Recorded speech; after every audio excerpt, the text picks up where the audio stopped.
Well, thank you guys all for joining us for our December webinar, the last one of 2021. We hope you guys will come back and join us in 2022. But today we'll be talking about trade show season do's and don'ts, right, as trade show season is right around the corner. And today we have Anna with us to share some of her expertise.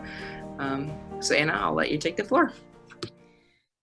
Well, I know that Janet is coming also, and I hope we would have some more people for this too. So we wanted to talk about what we do in a trade show, and that some people may think that it is an easy thing to participate in a trade show.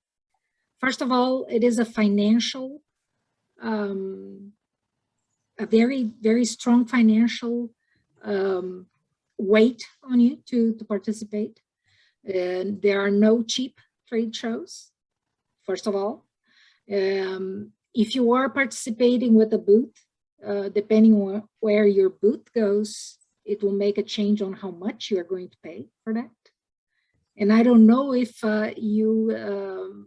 students have an idea on how that translates in terms of what is set up for a trade show participation, or even like a World Park Expo as an example, or IPPE, where everything that you are going to use inside that show, it is sold by an internal part of the process, which will be the company that is creating the trade show, which might not be any of the institutions that you're used to work with, but the prices are not cheap.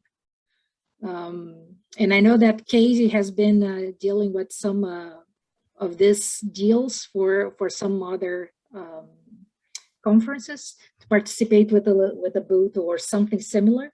And it's not a simple thing. And as well, if you want to create different things in the process, such as creating an extra meeting that is not a meeting with related exactly to the conference itself, but with students as an example, that we think about getting a meeting with the students to get a space for them to show themselves.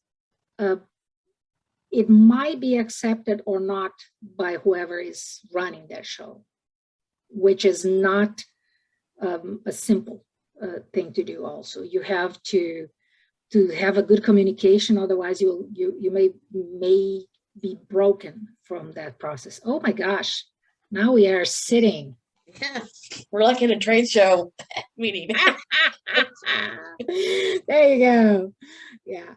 So it is any trade show that you are participating might be an issue.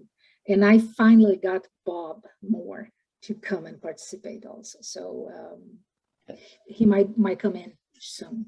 And I was gonna say trade show planning and picking the events you want to attend, and then the events, it's like a year-long process of planning. It's not something that you do overnight. Or even like, for example, for World Park Expo, usually you have to take care of a hotel 1 year earlier. Otherwise, you are not going to get a room with a reasonable price to stay in the city or close to the city, which people think that is just crazy. It's like, yeah, but that's the way it works. Because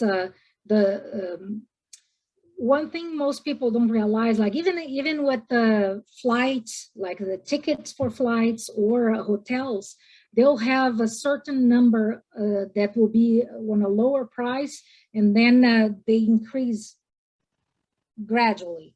And if you don't get the closest, cheapest price, you are going to get on the other end, which might be very expensive. As an example for me, if I live close to Esbola Airport, if I don't buy my tickets on time, I may get, instead of a $300 flight, I may get an offer of $1,000 flight for the same distance, which is crazy. but that's what it is when you don't have a lot of options. So it is something that it is not as simple. Even like when you're setting up your booth for a conference or a trade show, you choose how many spaces you want to sit, how many spaces you want, if you want to have meetings in your booth with the customers. If you want to have a special event there, you have like drinks or whatever it is, you have to set up that ahead of time with the group that is creating that trade show or conference, because otherwise you will not be able to get it. And usually those things are not set up 1 week before the conference. Usually it is several months before the conference, the way it goes. So it is not a simple thing. Janet, do you have anything to mention?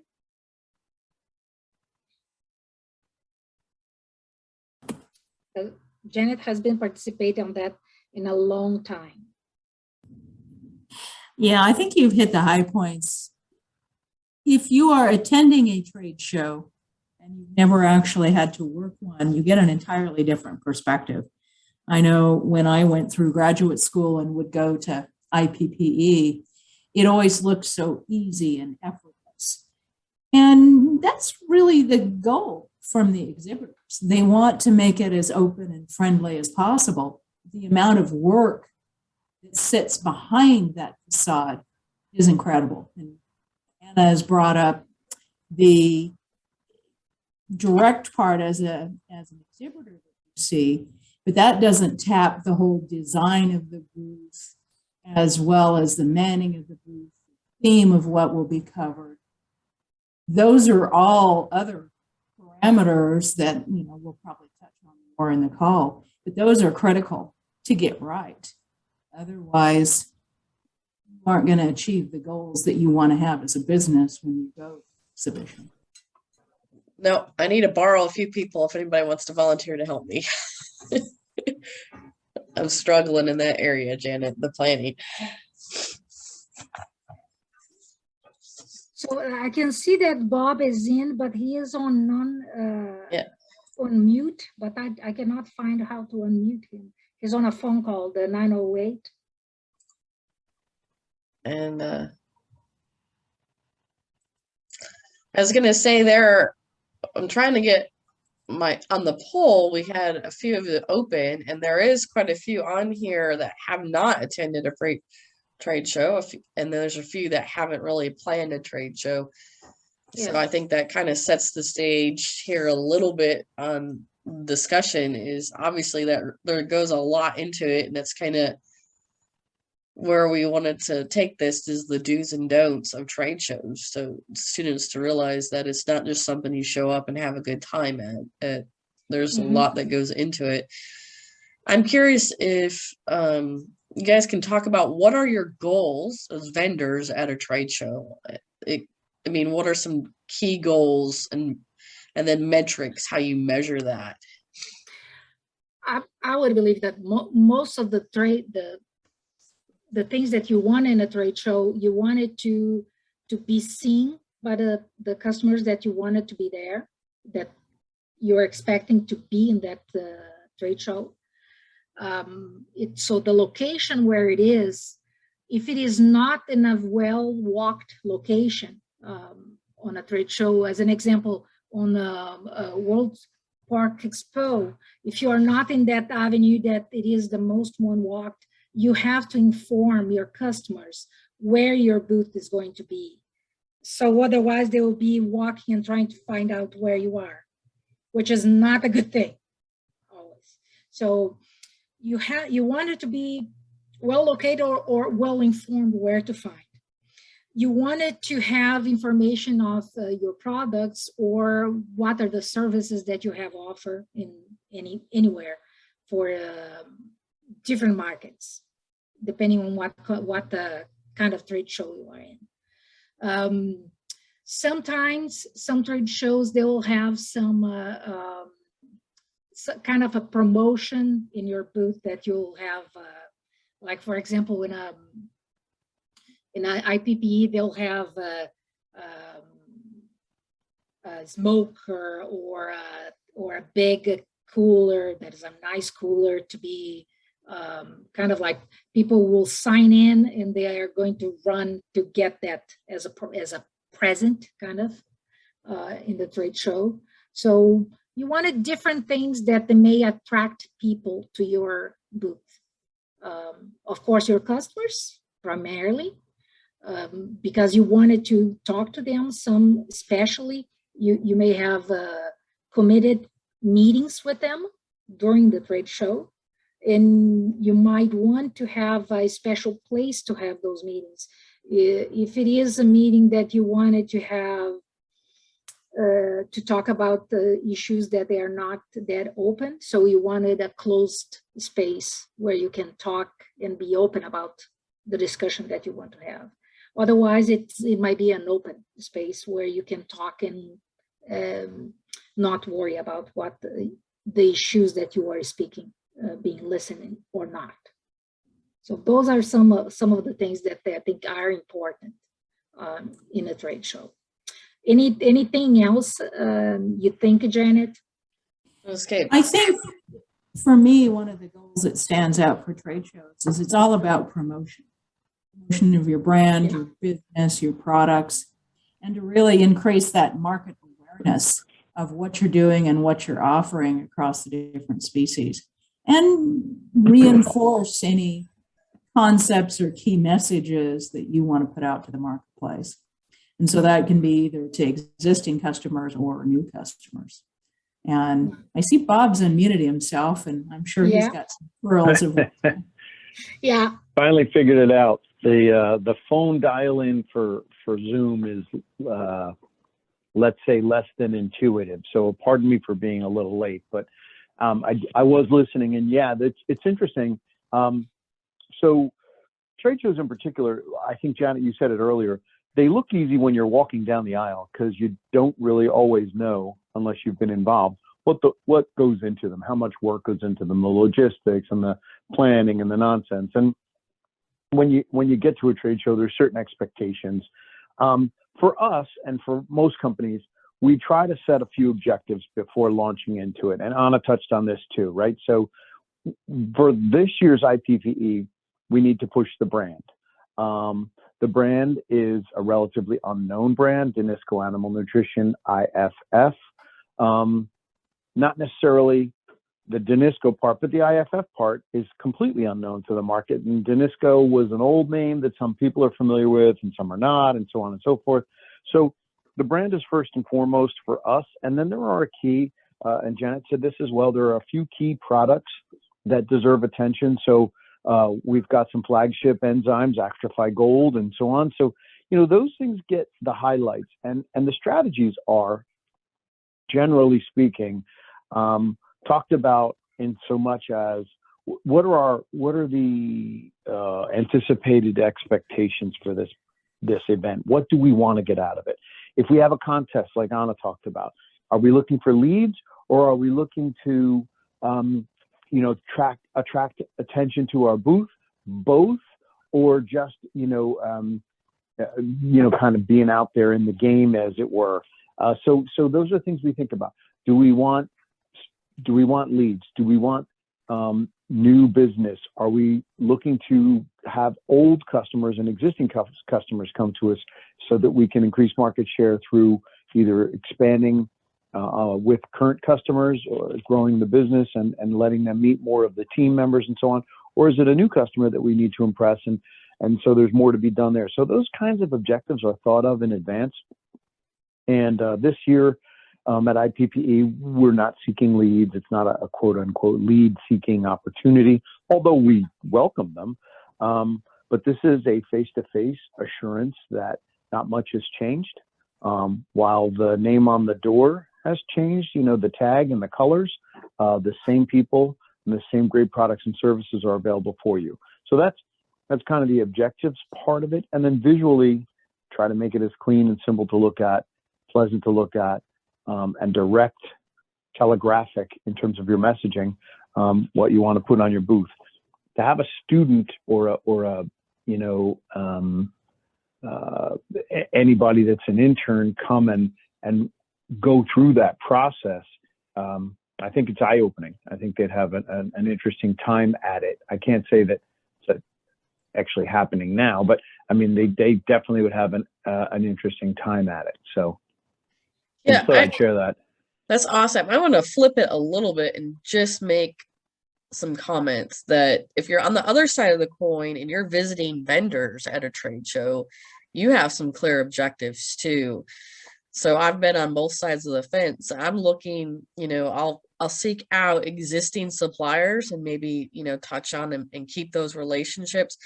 But if there's some key things I'm looking for, and I'm just like on the research standpoint, if I need a new scale or I need a new feed system, I'm going to make sure I put on my list that I'm going to visit 2 or 3 feed distributors. So even attending a trade show, as if you're working for a hog producer or a chicken producer or in a different thing that your company doesn't have a booth that you need to work, you should also have a game plan of why am I attending this? What information and who do I need to talk to while I'm here, and strategically use your time. But also, I'd say that a lot of times I've booked my time up so much at trade shows, either working them or visiting and talking to different vendors, that you should also try to plan to make sure you get around to all the booths just to see what's new out there. No matter if you're working it, you have your own booth, you're visiting, whatever your objectives are. So, IFS bringing it as, we're going to have a booth at a trade show, but you got to think about if you're also attending, a trade show, that the objectives can kind of be the same thing. Is I'm my objective looking for feed equipment for a research farm is NEDAP and Gestall, and all them knew that Casey was looking for a new feed system. So I got my brand awareness that, hey, I'm looking at, building a research site, but it was done differently from the opposite side of that customer coming in as well. So there's 2 reasons to go work a trade show. Even if you're just visiting, you're still, in my mind, working, and you should have a plan and not just attend. In Casey, even if you are participating in a trade show as an expositor, whatever is the way you say that word, it's not coming out of my mouth now. Is you go and you are in your booth and you have your time and you have schedules to be in your booth with your team. But usually we try to save some time to go and walk around and see what is there, what is new, what is not, to meet people, which is also necessary for our business at the end, in terms of keep the connections that we have, and also see if there is something new that showed up in the market that we are not aware of, although we are always trying to look at those things. We got something really good here, I think, that needs to be addressed a little bit. So Marissa, it's your comment, it's long, please ask this question. Yeah, so I guess as a few of you guys have mentioned, like the goal from like a company's perspective is to like meet with customers, get your brand company products advertised well. However, from like a student perspective, when I go to a trade show, I like to learn about the products, but my primary goal is to network. And I've noticed that the trade shows that I've been to, some companies are not very welcoming to people who aren't going to be prospective customers or are not customers. Is a place like a trade show not a good place to do networking? I disagree, because at least in my point of view, if you have students coming and visiting, you want to know more about them. And if you don't have the time to talk to them at that meeting, set up a time to have a webinar or something different that you can talk to them, because you will need them eventually. You know what I mean? You have to create the space to grow those relationships. They are important for any company, in my point of view. Do you have an idea of that, Rob? Oh, yeah. Oh, go ahead. No, I want Rob to speak, because we've essentially we've unintentionally met people at trade, we weren't planning on it. Like Rand Song, our research director, she went to Minnesota Pork Show and handed out 30 resumes and shoved them in her face, is the way I say it. She explained why she was a good candidate. And by the end of it, we were all kind of like, well, shit, we should probably hire Rand. So it can matter. But I do think you have to be cautious on how you approach it, right?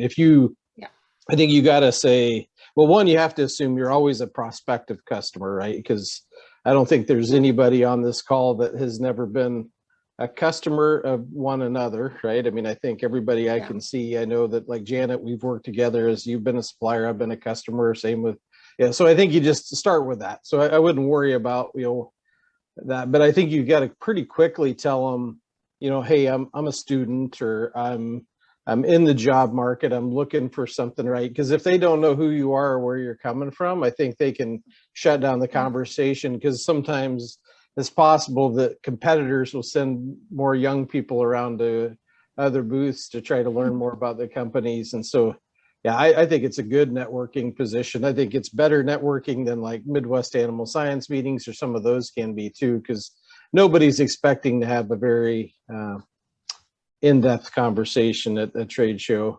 So that's my. Yeah. So, Go ahead. No, go ahead. I was going to say that I can share a little bit about that. So, of course, every trade show has rules, Right. and a lot of them have to do with solicitation. So when I was in the ad agency business, and I would go to a trade show, I was looking for new business, and I would walk up to a booth, and you have to be very careful. You have to be careful about what you say, who you speak with, and how you identify yourself, because you're really not supposed to be there looking for new business for yourself. Yeah. And so in the position that a lot of, students find themselves, that I think is somewhat different. And I think it's because I don't have a better word, it's tolerated, it's okay, it's acceptable. Many times it can be, it can be off-putting, and people don't necessarily have time. But to the point that was made about introducing yourself and saying, hello, I'm a student. I'd love to learn more about how you operate, what things this, blah, blah, blah, your enzymes, your this, whatever it is. More likely than not, even if you can't get a conversation that minute, someone will say, let's set up a call. Let's set something up so we can talk. And I think that's where you get a lot of benefit from that perspective. Yeah. And I was going to say the companies who kind of, if you're presenting yourself that way, Marissa, and the companies that don't respond positively, then maybe those are companies you cross off your list, because that gives you an indication of culture. Yeah. I think the other one I would say, if you really want to engage with a company and you're either a supplier to the company or you're a student looking to work for the company, do it, pick, so like World Pork Expo, don't pick the middle day, right? They've got everybody's got customer meetings packed up, but the last day of any trade show, people are more than willing to spend more time with those that are still there. So, so I think that would be, or early in the morning also, because usually you will not have meetings early in the morning. You might start like mid-morning, late. So if you have time early in the morning, it's a good time to visit also. Or even you plan your own meetings to say, I want to visit these 5 companies, because the 5 companies I may want to work for, and try to reach out and see if you can plan your own meetings to say, can you carve out some time? And you may find like really cool people like Anna and Janet or Rob to say, you want to come to dinner with us or come to our party that we're having? So that kind of stuff. So I would do just some like homework. Yes. Yeah, I was going to say, do some homework. Find out exactly that. Find out the 5, 6, 8, 10, whatever companies you want to work for. Put them in list of priority. Go out to their websites, read up on them, understand what they do, understand where they're, are geographically and how they operate, and then learn a little bit about maybe some of the people that might be at the event. See if you can watch a video of somebody talking. Leon Marshall from Europe will be here. Maybe he's somebody, that you saw a video that was really intriguing. You want to have another word with him, and maybe he can, engage you in that way. So do a little homework in advance, get a few names that you want to try. And then when you show up at the booth, you go, hey, is so-and-so here? The reason I'm asking is because I'm a student, blah, blah, blah. And I think it breaks the ice and it says, I've studied this a little bit. I'm interested. It's not just me winging it, which is good. Yeah. And also the comment that Brittany says, having a card, it helps, because when you don't have anything to leave when you visit, also it makes more difficult for them to remember you. Or a resume. Don't be afraid to hand out resumes. Oh yeah. Yep. Hey Casey, I got one. Anna covered a lot of stuff, but there's one, I have a pet peeve, one that I always like to share, if it's all right. Go for it. All right, and Smith can laugh at me. So I've been known to tell team members at trade shows or events that we give them vacation days throughout the year to rest and recover. These are not vacation days, and these are not reunions. This is your hardest day of work during a trade show. If your booth duty is at 10 o'clock and the trade show opens at 8, you better be there at 8. So I think this is the time, if you want to show your impact with the business that you work with, trade shows are a really good way to do it, right? They'll see, who's helping make sure that everything's being done. And if you have booth duty, be there for booth duty. Be there. If you're not, like Casey said, go see the other vendors and learn about the industry, but don't, if you're not doing that, be back at your booth, and go get people, right? A full booth is a key part, right? So if you're familiar with, if you see some South Dakota State students walking around that you knew because you used to go to school with them, pull them in your booth and have a conversation there, right? A full booth is a well-noticed booth. So I think, I don't want to joke and say the old guy with the stick, in front of the carnival, which is probably two things that don't relate too well, but the trying to bring them in is a key part. But that, being fully responsible for booth, the presence in the booth is important for everybody that works for that company, because they've spent a lot of money getting you there, putting you up, feeding you. But it starts, with breakfast meetings and it ends with dinner meetings, right? I mean, so don't, I can just say it's there's a not many 6 a.m. to 11 p.m. midnight, maybe 1 in the a.m. day. It's your hardest working day on the jobs. So and you're going to be exhausted at the end of the day. That is for sure. And one other thing that I didn't mention here is that in some trade shows or meetings that you go, sometimes everything is done by the people that manage that trade show, and some things you have to do. So this past year, I helped Bob to prepare our booth on a Monday afternoon in that wonderful heat in Des Moines, okay, in the summer.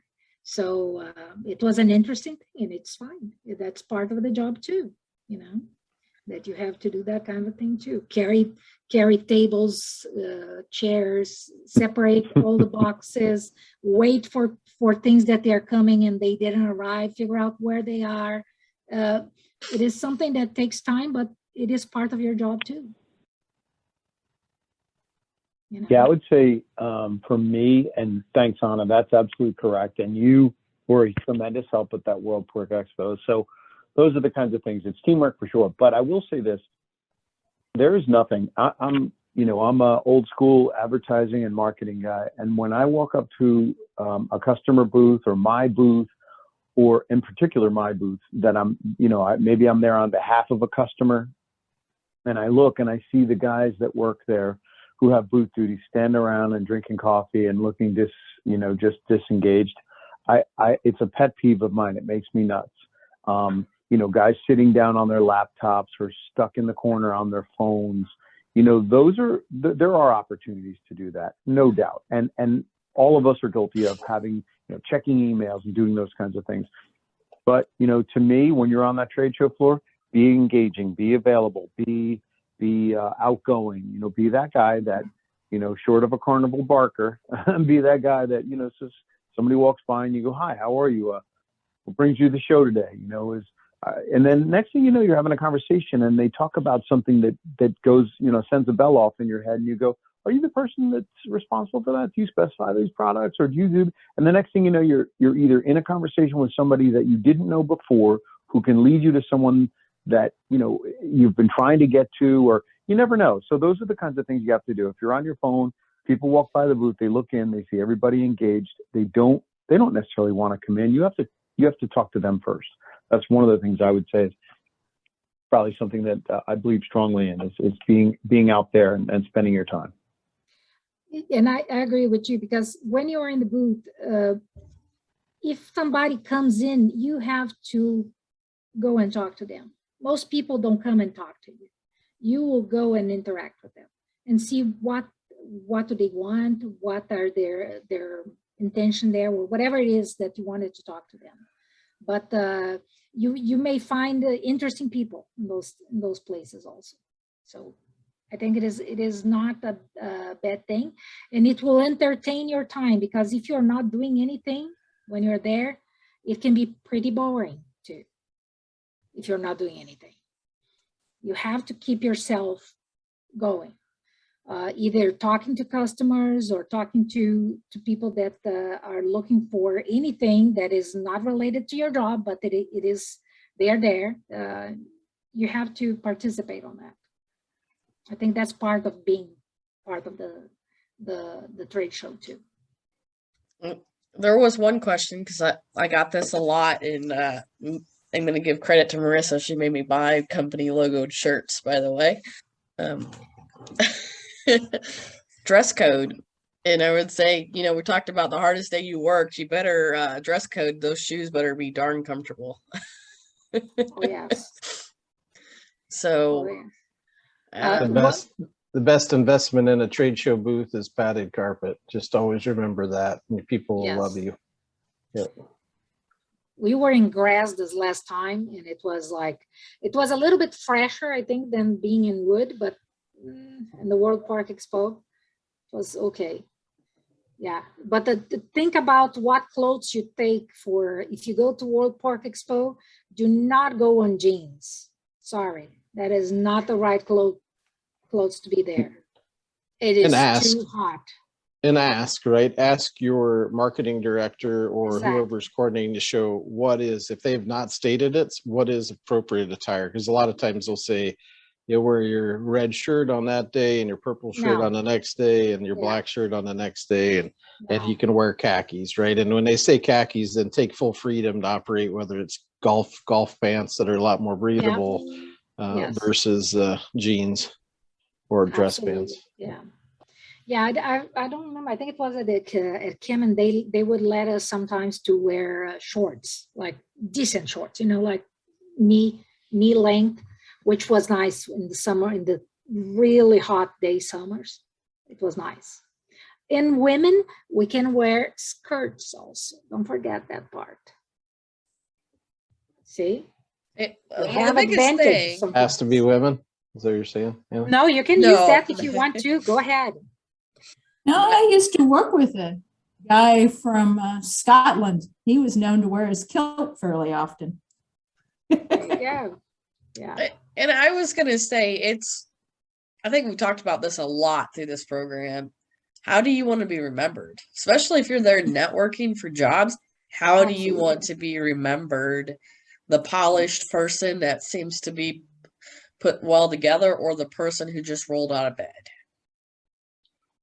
because they were up partying too late? And that's that balance. Even working the trade show, do you want to be that hungover person who has to just sit in the corner and drink coffee because you had too much the night before? Or it's always about, you're always selling yourself no matter what role you have. That is the word, Casey. That's the word. Well, and you talked about company brand and all that, but you still have to sell your personal brand at any event. Yeah, I would say, and I think back to your comment, Casey, that brand is viewed from 6 a.m. to 2 a.m. And I would guess that 90% of the people fired at trade shows are fired after the trade show closes. So So that's when you got to keep your personal brand, even at this. Sometimes that's when people can slip and let their personal brands destroy their career. Yeah, absolutely. Yeah. You have to be careful on how that works. All right, we And- got plenty of time. I want to start picking on the students if we don't get some more questions. Any Yeah. more thoughts from the IFF group? Bob, you've had some great stuff.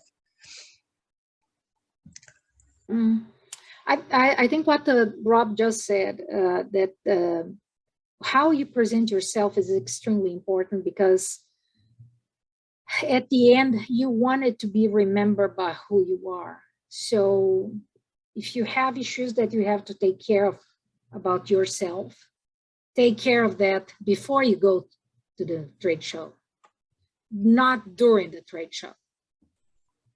Not a good time for that. I guess I have a question to start off, some student questions.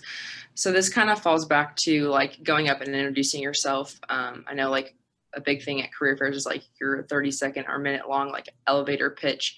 At like a trade show, what information should you start off with other than obviously your name and like you're a student? What information do you want to know right off the bat in order for us to grasp your attention? Janet, you have a long experience. What do you tell on that? What makes you unique? So if you're coming up to talk to me about prospect for a job or what you are interested in learning from me, it is helpful to know what makes you unique. And I'll tell you all a little secret. Not everybody has a great way of attaching names and faces. I would be one of those. So if you make yourself unique to me, I'm more likely to remember our conversation.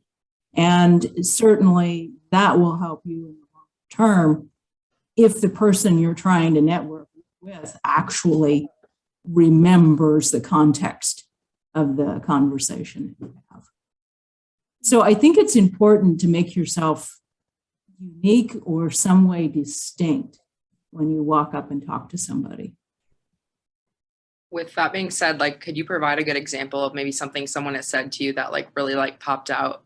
Because I know like when I've introduced myself, people kind of pick out different things that they like then turn the conversation into. Like some people like take the fact that I'm from Indiana and they're like, oh, okay, like I know these people. Do you know these people? Or just like different things like that. So what is something like that stood out to you that someone has said that you're like, oh, I'm never going to forget that person? It can be a personal context, like we went to the same university or went through the same program. But sometimes it can be as simple as, hey, you know, I read something you wrote, or I know this person and they said you were a great resource on X. And those things you remember because it is, I hate to use the word stroked the ego, but it has meant that that person has actually done some effort before they came and talked to you. And that, to my opinion, always merits a little extra attention because somebody's trying. They aren't just cold calling you, so to speak. And also, Janet, in that sense, like you have a connection that you already know to connect. Correct. Yes. That creates one more point. So let's take the situation a little further because I'm a new person. I don't know who all works for IFF.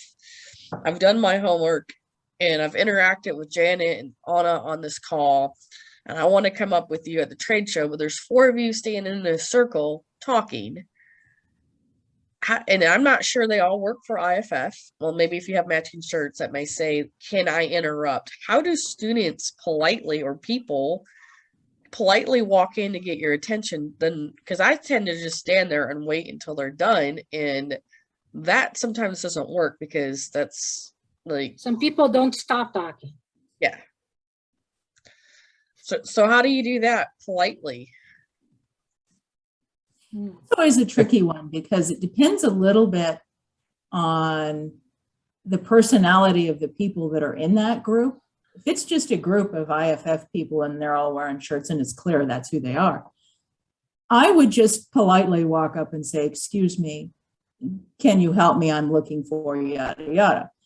But if it looks like it's a mix of IFF and potentially customers or clients, then you need to engage somebody who is not involved in that conversation, because then if you interrupt that group, you may be interrupting a client conversation or sales conversation, and that won't necessarily score you any points depending on the individuals that are involved in that conversation.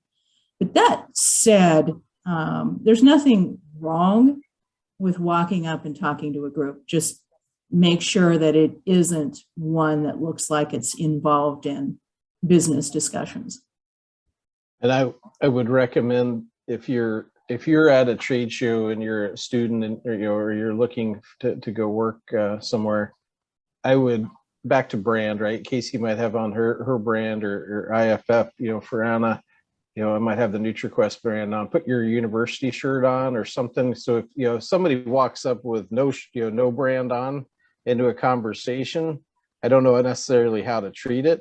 If you walk in and you have a South Dakota shirt on with Jackrabbit on it, or University of Georgia, and you look young enough that you could be a student, I'm going to default to say, oh, okay, and maybe the conversation was a casual conversation, but still maybe with a couple other industry people, I'd be more apt to say, oh, reach out and kind of pull you into the conversation.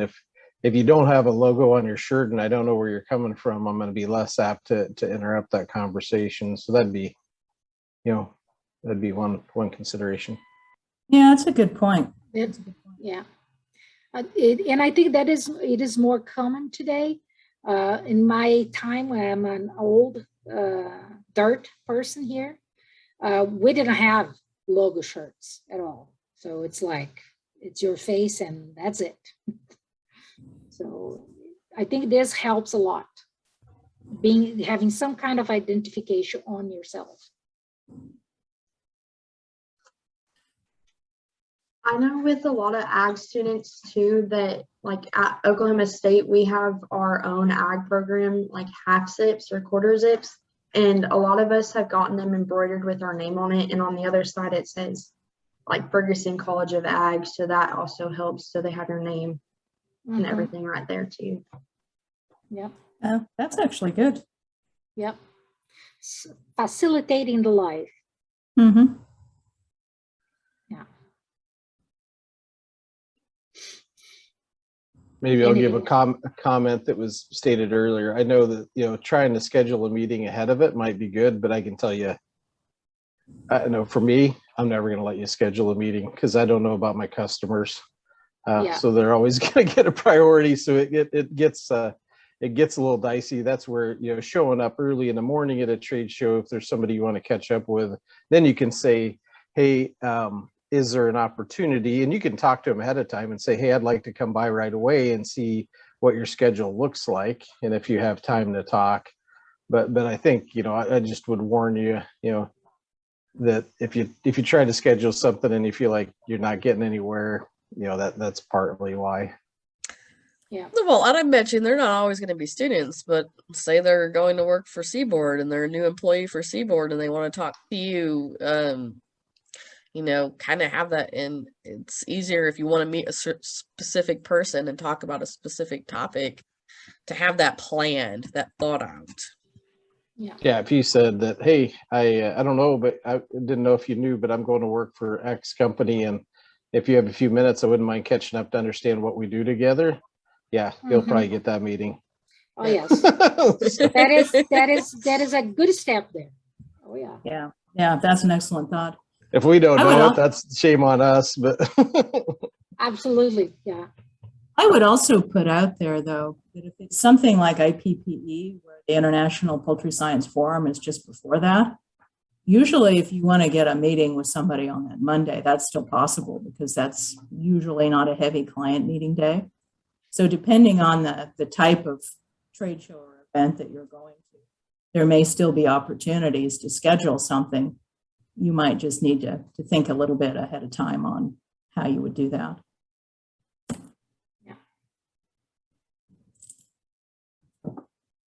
But I would also take advantage of any mentoring opportunities that may come too, because a lot of the societies have those mentoring groups, and they're often done around big meetings like that. That's a good breaking point before I pick on a couple more students. So Marissa didn't tell us what we're all doing. We're having a drawing. So we have some South Dakota State meat and cheese box drawings coming up here for everybody on the attendees. So I will draw those names and announce it. I got the student names I have down. And then for IPPE, we keep mentioning that it's traditionally a poultry meeting, but more swine people and others come in. It's a, you know, from a feed manufacturing equipment to feed additives, it's a big event.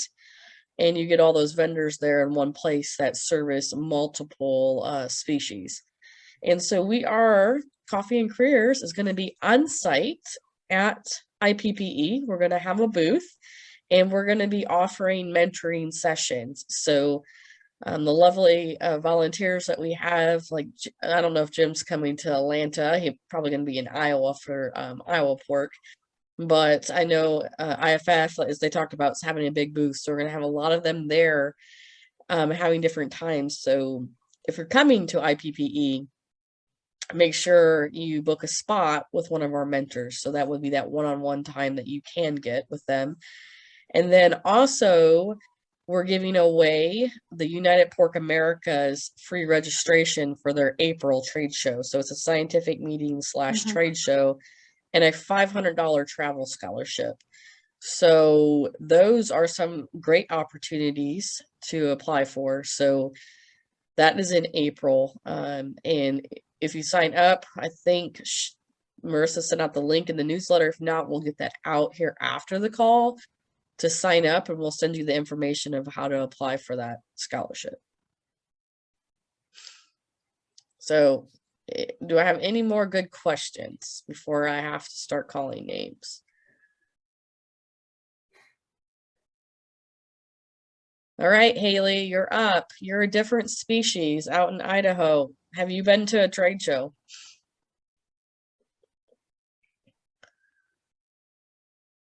No, I haven't, actually.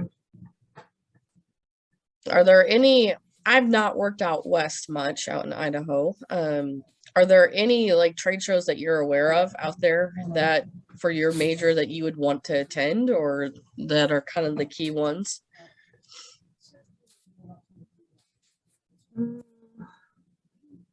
Can't think of any off the top. I haven't really looked, I guess, into that. Drew Larry Trade Show is a huge one out there, I think, isn't it? I know that's out in California, but it's closer than Iowa. Yeah. So do you have any questions or thoughts as you are looking to transition?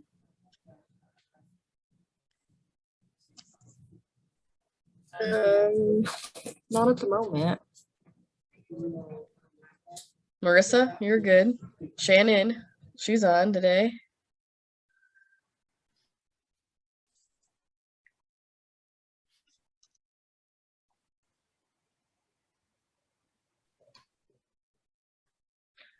Come on, Miss Shannon.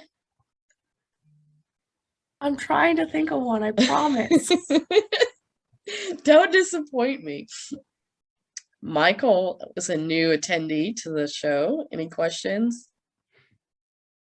Brittany, you made a comment. Any thoughts from you? Any other questions? Not at the moment. I'm originally from Des Moines, Iowa, so the Pork Expo is a must all the time. So, Okay. So let's talk about that. You've attended World Pork Expo. What are some of the reasons that you've attended Pork Expo besides all the awesome pork or the pig show?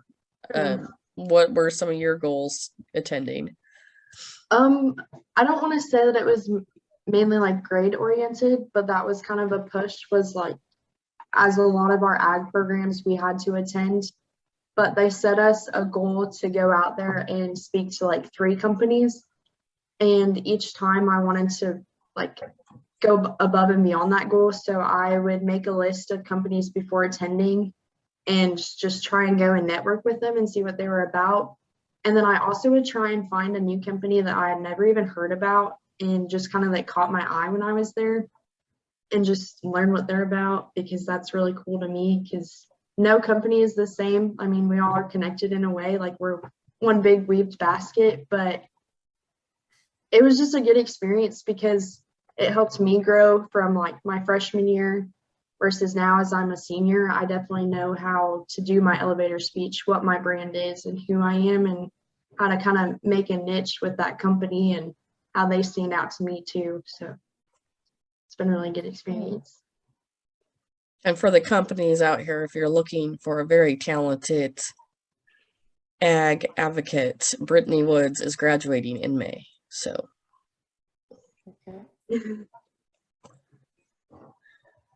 I would just make a comment, if I might. Mhm. We've talked a lot about the exhibitor role, but there's a definite role for trade press as well at these events. And I think that in and of itself doesn't always get quite the coverage that it should. So as a student going to these things, yeah, there's the allied industry and the commercial integrators, but there's also the marketing and trade press angles to come in for agriculture. In my opinion, are as critical as any of the direct businesses in getting the messages out of all the great things that our business does.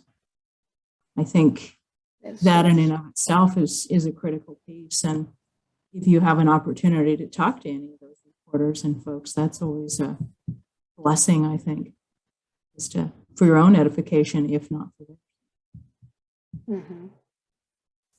If I can bounce off of that comment, I completely agree, because as a lot of people kind of sometimes they might look at us students as, oh, they're just here to attend and get out of class, but a lot of us are there to try and network and maybe be a voice for your company in the end, because oftentimes we do go back to school and we'll get asked of, what do you think of this company, or who stood out to you the most? So we kind of get to be a voice for your company behind the scenes in a way. So that was one thing that we all enjoyed as well. Interesting. So with my students on here who've been to trade shows, have you done any of the don'ts?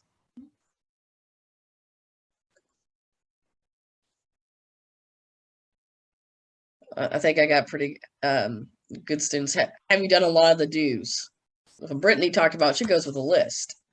Shannon, Marissa, Haley. Haley hasn't been, but if you're going to a scientific meeting, it'd be very similar. Haley, have you put a list together of people you want to visit or talk to or prepare, or walk us through how you prepare to go to a trade show if you've attended?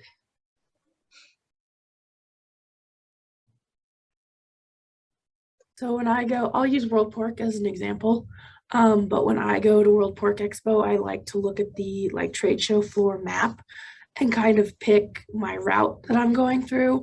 Not necessarily, I mean, there's typically a couple specific ones that I want to go and say hello to, but kind of similar to what Brittany was talking about, like having an idea of, oh, this one's might be of some interest to me, or could be a potential connection, because I normally am always wearing an SDSU polo, so then you do have that connection. And then this last year I made it a point to carry business cards with me, which I think was just really good in adding that extra level of connection with people that I could potentially try to make a connection with a company or whatever when I start looking for jobs in the future.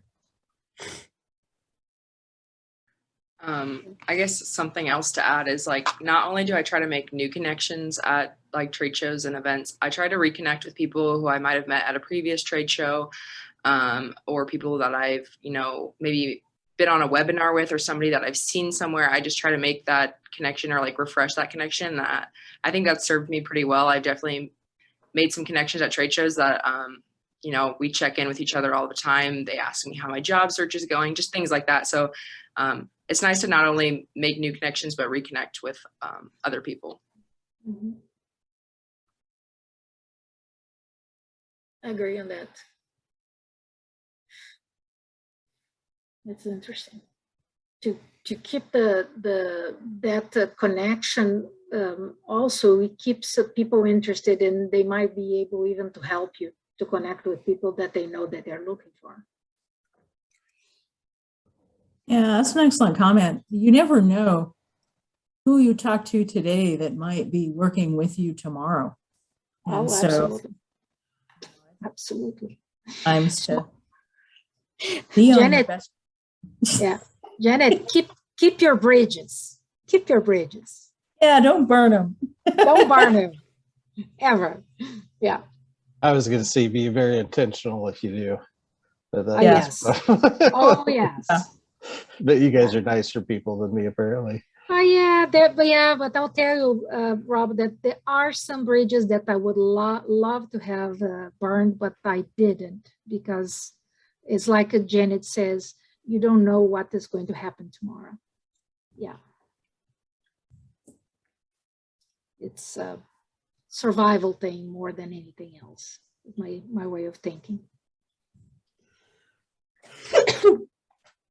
Bless you.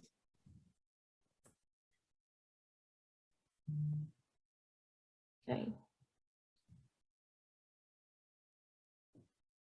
Any other last minute thoughts? We have a couple minutes.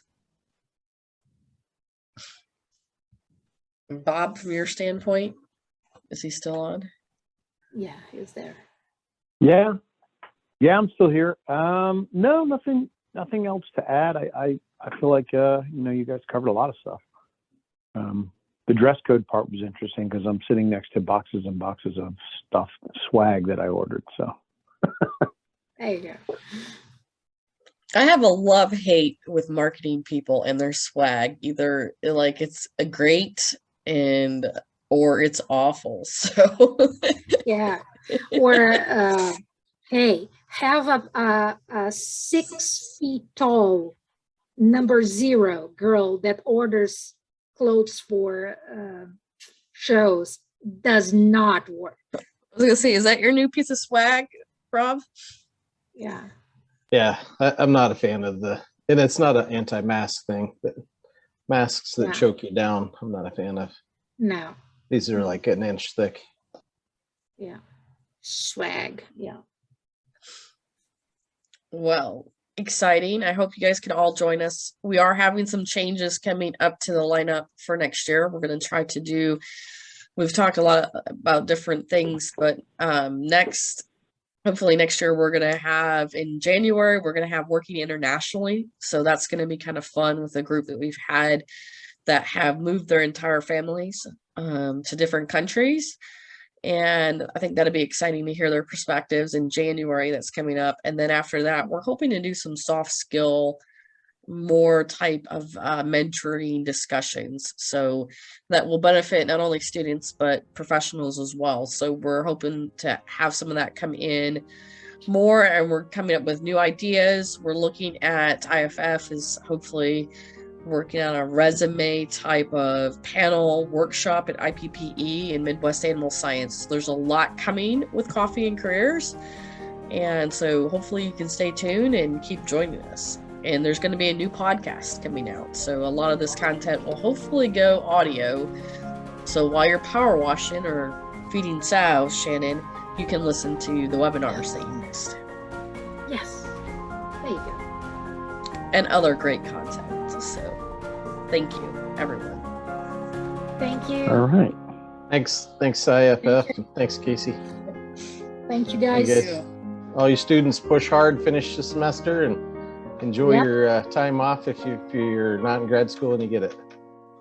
There you go. We'll see how much my Thanks for students love including me. me. Yep, on Monday. Monday. Casey, are you going to draw the names before we get off the call? Or are you No, going to do that I'll draw afterwards? them afterwards. Okay. Thanks. Bye. Bye-bye.